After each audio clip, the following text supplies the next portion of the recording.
Good morning and welcome to the Daily Cyber Briefing for Friday the 31st of January. I'm Stephen Ridgway. Broadcom has issued patches to VM Aria flaws. The flaws are, well, in fact, there's 1, 2, 3, 4, 5 of them. 2025 222.18.19.20.21.22. Most severe is the first one, which has a CVSS score of 8.5 and can lead to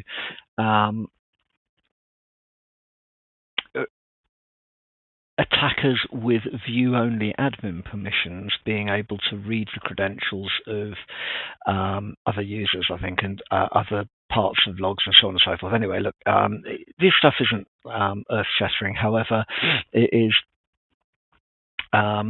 now patchable. Exploits are available, I think, at the moment. So if you are using VMware Aria operations and Aria operations for logs, then the recommendation is to upgrade.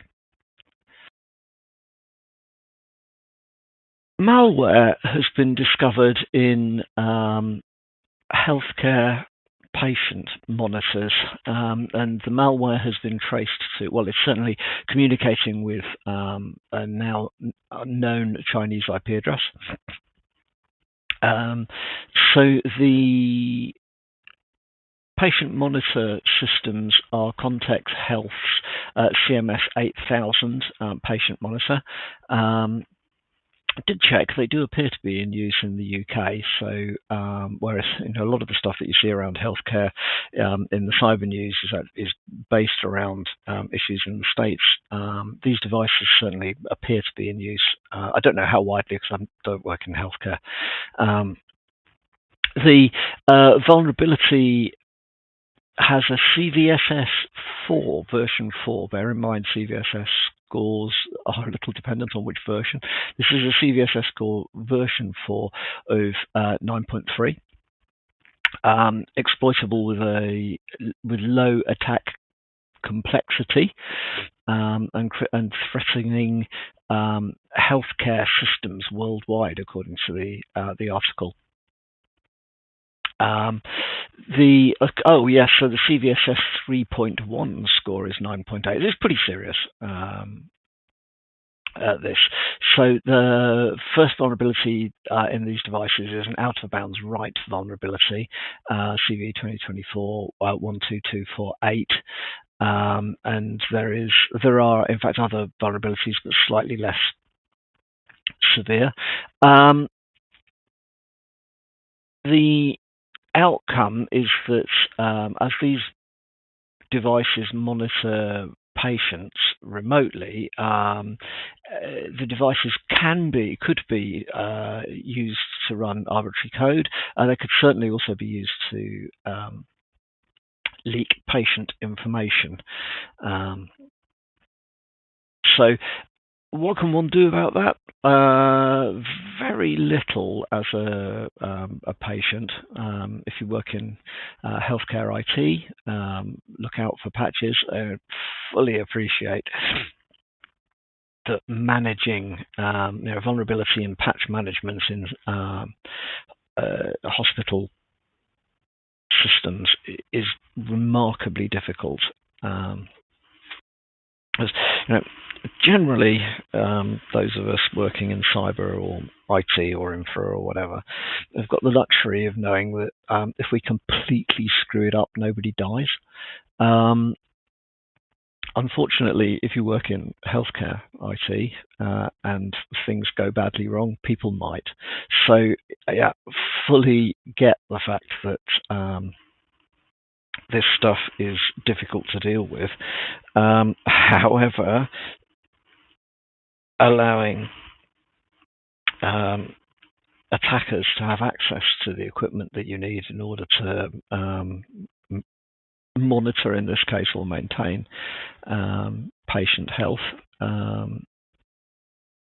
is an equal, if not greater, risk. So, yeah, difficult situation. But if you are a patient and you are hooked up to one of these devices, well, there's nothing you can do really. I suspect that Chinese knowing what your heartbeat is probably less important than the fact that your doctors know that you're well. So yeah, there we go.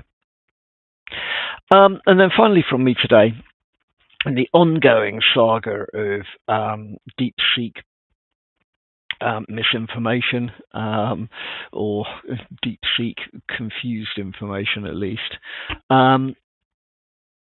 there have been, well, it has been published that there are newly identified jailbreak techniques which are capable of bypassing safety protocols in DeepSeek's open source LLMs. If you are interested in this, there is a fairly decent write-up for the methods and what to watch out for on the GB Hackers site. We'll link the article to the briefing at the end. However, be aware if you are using DeepSeek, there is a lot of interest at the moment into understanding how to subvert it. And I'm afraid to say some of that is probably research by organizations that really should be on our side, but sometimes are mainly on their own side, plus a whole load of criminal stuff as well, I absolutely bet. So take a read if you're following the DeepSeek saga at the moment. It's interesting because we have made a company-wide decision to reserve judgment for the moment on DeepSeek. It's something that we can sit on the sidelines and watch. So I'm not quite sure whether to break out the popcorn or the tin hat when it comes to this stuff, but one way or another, it makes for interesting reading. So that's all from me for today and all from me for this week. Hope you've had a good week. Hope you have a good weekend, and I'll speak to you all on Monday morning.